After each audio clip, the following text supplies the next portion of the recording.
Decide to do this, to run for president of the United States? What made me decide was that I felt that the time had come when a black person or a female person could and should be president of these United States of America, not only white males. And I decided somebody had to get it started. Were you the first African American? Yes, yes. Not only the first African American woman, but the first African American to run for president of the United States. That's right. And what I did, I felt that just about 4 years before, I had gone to the Congress as the first black person to be elected. And there was a fantastic development for me as an individual. And people were encouraging me, Ms. Chisholm, you should run. You should run because you're a woman. We never had a woman president. You're black. We never had a black person for president. You speak Spanish. You have a lot of things, and you have a knowledge of the issues. Run.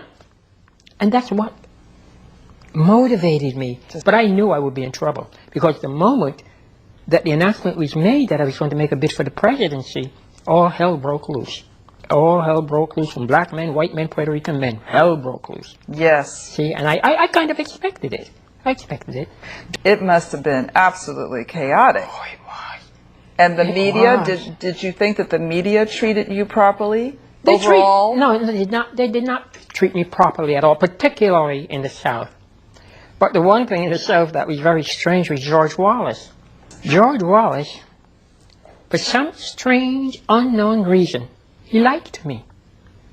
And when we were running in the Floridian primary, John Lindsay, who was the mayor of New York, begged me to pull back because I was beating him in Florida.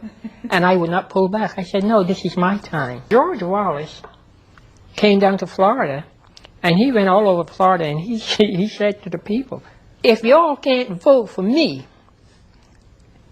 don't vote for those oval-headed lizards. Vote for Shirley Chisholm. And that crashed my votes because they thought I was in league with him to get votes.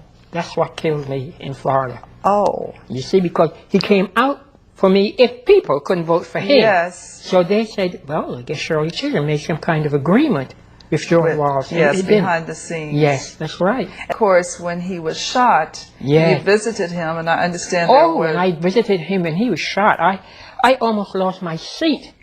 And I went to see him. Oh my gosh. I knew that I was going to be thrown out of office. The people in my district came down on me like anything. And I had 2 big public forums. And I said, this is not the way we do it. And I had to lecture to them and let them know that I wouldn't want this to happen to anybody. So I kind of brought them along. But that was one time that I almost lost my seat, even though I was still holding it, because I went to visit George Wallace. And I'll never forget this. All the tubes were coming through his nostrils, his throat, and he was lying in the bed and he was propped up, and I was coming through the door, and he said, Shirley Chisholm, what you doing here? You shouldn't be here. I said, I'm here because you are ill, and you are ill for a good reason. God guides us.